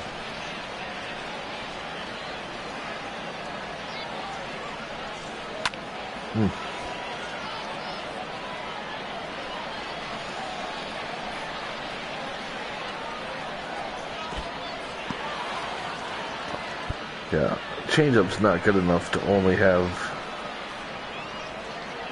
that as your secondary pitch. Nice job there, though. Well, I have Now batting, the third baseman. my lefty's supposed potential setup man. And with the bases loaded,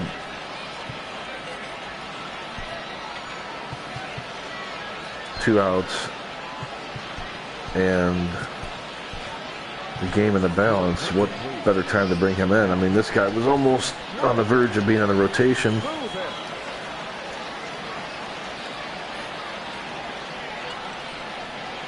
0-1. Count 1-0. 93. Good slider.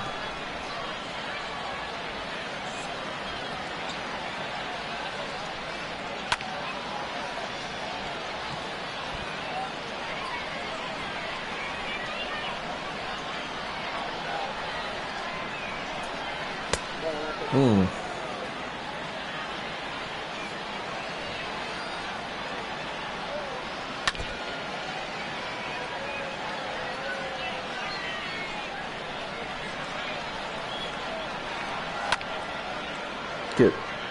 Nope.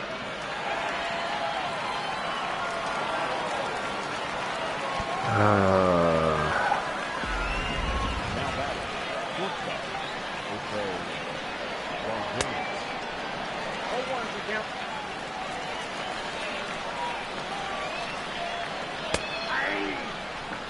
I like the look of this guy. I mean, the first three guys out of my bullpen is kind of bleh. I like this guy's stuff. Smooth left-handed delivery. He's still a potential starter, but right now we've got him out of the bullpen. Gives up the little kind of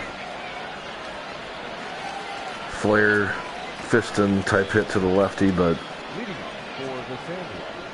The right fielder. so they're going to go left-handed. It's a good move here.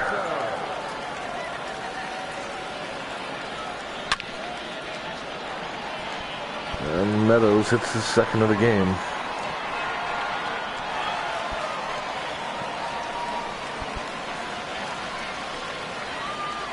That was a bomb. Let's get a look at that.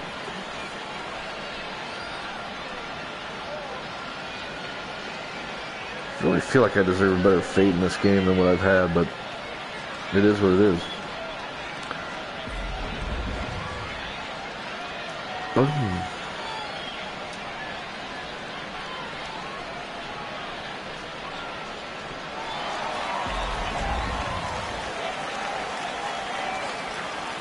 Third baseman, number 1. Really? That's coming. Nope. That's inside.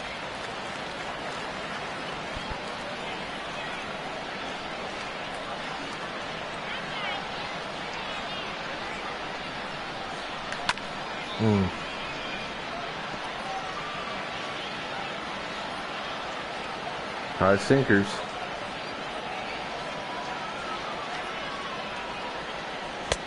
Inside. Ball.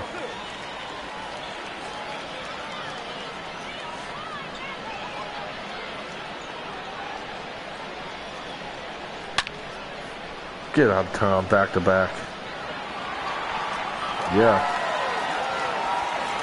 Well, Ominous.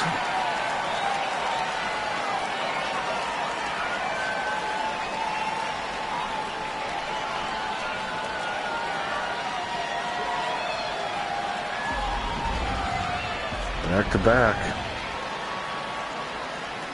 Let's make it a trifecta here. Number 8. Confidence is low. Oh.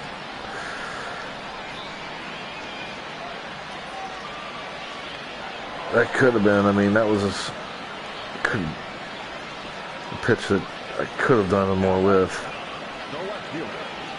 So now another lefty. Water. I just, I don't know what happened quite. Nope. That's inside. So all of a sudden we're going to one-run game. I like my reliever.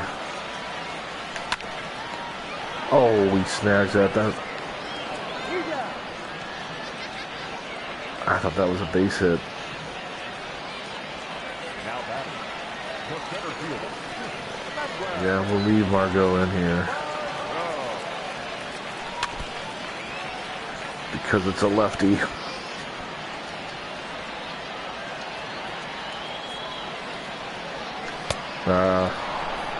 That had some cutting action, almost, it felt like.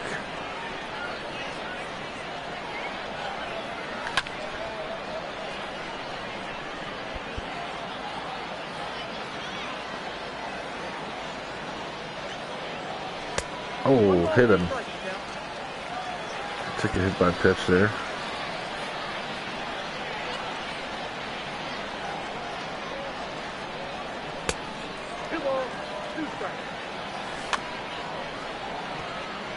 That could be trouble. No.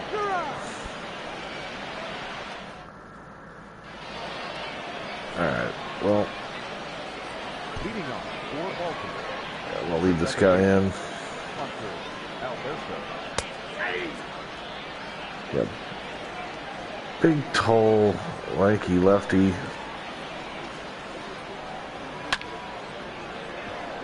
Seems to have good,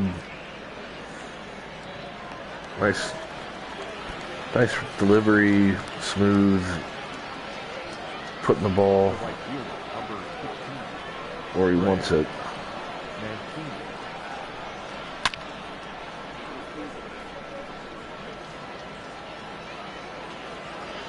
They're always looking for bright spots, and obviously the back-to-back home runs there. I mean, I'm happy that it gives me an opportunity here in the ninth, hopefully,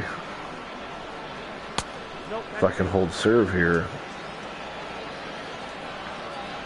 Opportunity in the ninth to make it a game.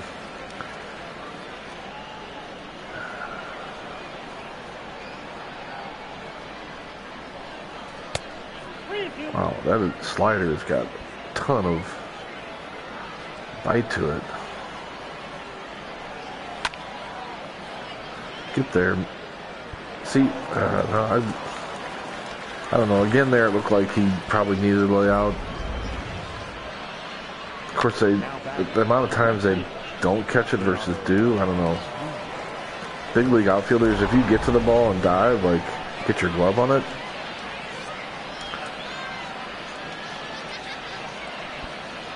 I feel like a lot of times they catch it. I mean, again, there's the whole factor of, oh boy. Don't even tell me, was that Nunez? Oh my God. The guy absolutely, Now batting. The designated hitter. Pass. Malenka.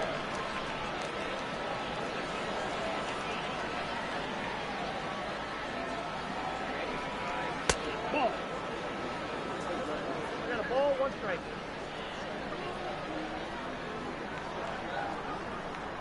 Hey.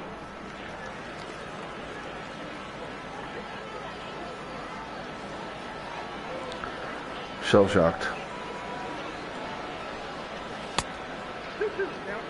You know, I was just kind of pumping pitches in there. I wasn't really, I mean, I don't know. Runner at first, one out. It's not like I was necessarily going to walk Nunez there, but look at this now. I would like to have been a little more aware and kind of just careful. I'm just kind of pumping pitches up there. And that guy is absolutely tore me up today. The second home run. I want to say he's got 5 RBIs of the 7.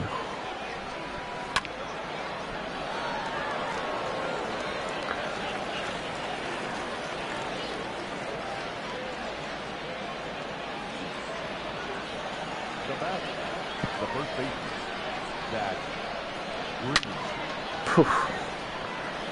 okay. All of a sudden they're just teeing off on my lefty here.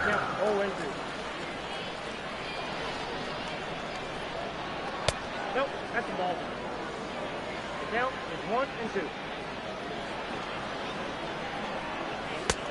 I got the count 2 and 2.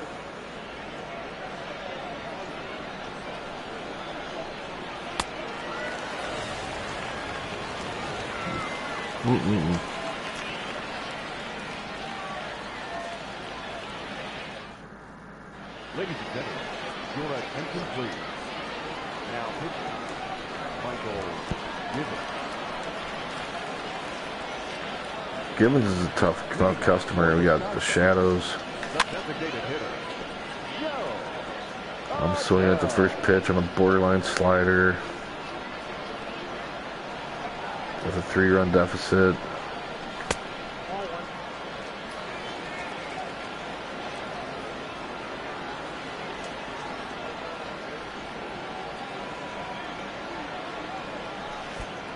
I got 2-1 the count. Could be 3-0.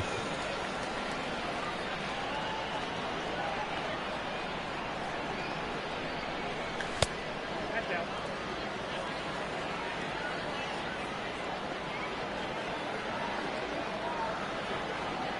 Gotta take a pitch here, don't you? Hey! Okay. Yeah, that was a strike.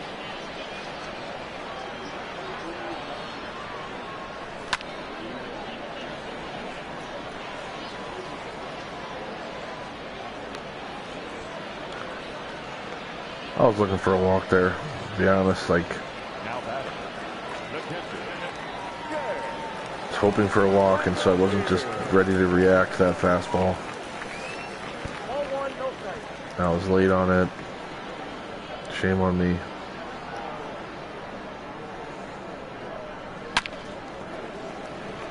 Oh, he kicked it. Still got him. Ah, he threw it in the dirt. Okay. Kicked it, threw it in the dirt. Little life here. second baseman, Xavier. And we do have big time power if we can get around to the top of the order.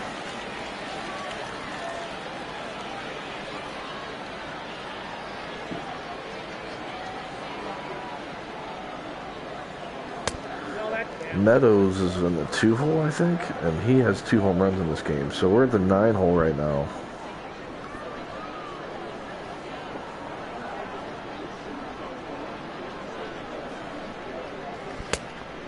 Damn it. I got 1 ball, 1 strike. That was a ball. Change up. 1 ball, 2 strikes.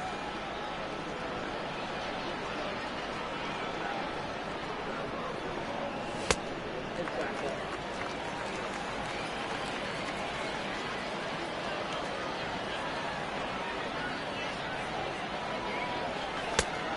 Got a full count.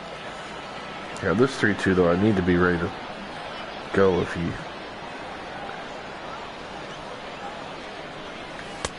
Ball 4. Okay, things just got very interesting. Barring a double play, Now batting, Meadows should hit with the that's the tying run Blanco. at the very least. Get out, play. Nope.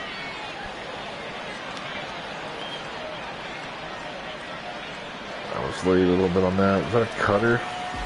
Now batting, the right No, Austin. doesn't have a cutter.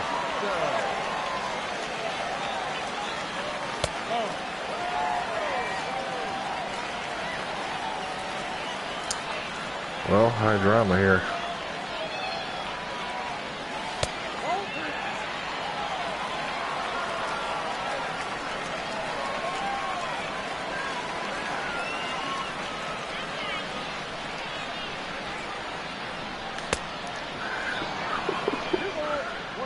That was ball 3, but who can blame me?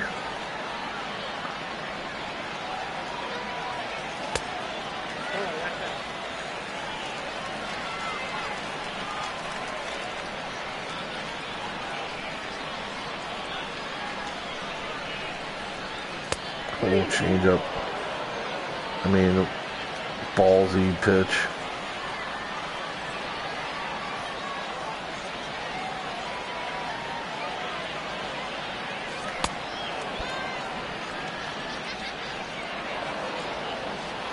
What in the world? I just wanted that 3-run homer so badly. Like,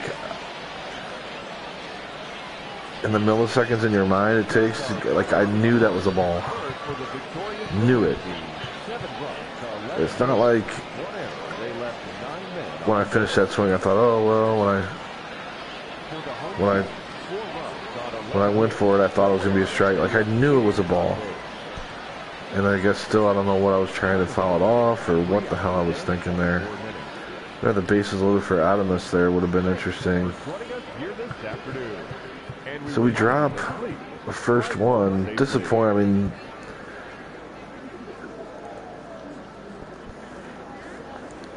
one thing that I need to start looking for some young bullpen pieces that, you know, getting these different starters down there just, I mean, bullpen was rough. They were rough.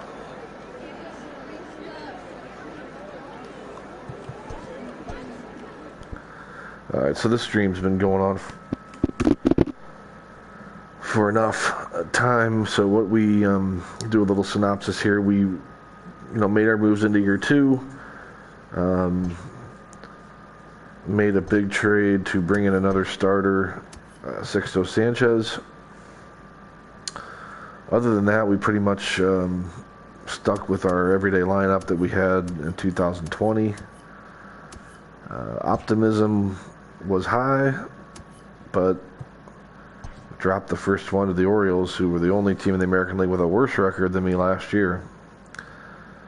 So we now have to win 5 in a row, or else we have to simulate till mid-year, All-Star break. So 5 in a row is going to require the next 3 against Baltimore, which, maybe I could do, but then you've got the Cubbies interleague coming in for 2. You'd have to win those 5 all in a row to maintain. So we'll see. So the next episode maybe it could be just a game. The next episode maybe would be the mid-year look simulation and then a game with that. So we'll see. So that's episode 4. We're into year 2 of our approach, prospecting for gold. And thanks for following along. Thanks for watching. Probably be back at you later in the week, Thursday, or if not, sometime on the weekend. Sim Sports Gaming interested in the Discord. They have openings in some of their leagues. I've only become familiar with Sim Sports Gaming within the past 2 to 3 months, and it's just a number of great things they're doing there. Mike Lowe's, all his streams on this channel. Make sure you're checking those out. He's got his Tigers franchise, which I'm kind of invested in a little bit. I always enjoy watching that. But then he's also doing head coach and several other streams that are enjoyable. So check that out. And until next time.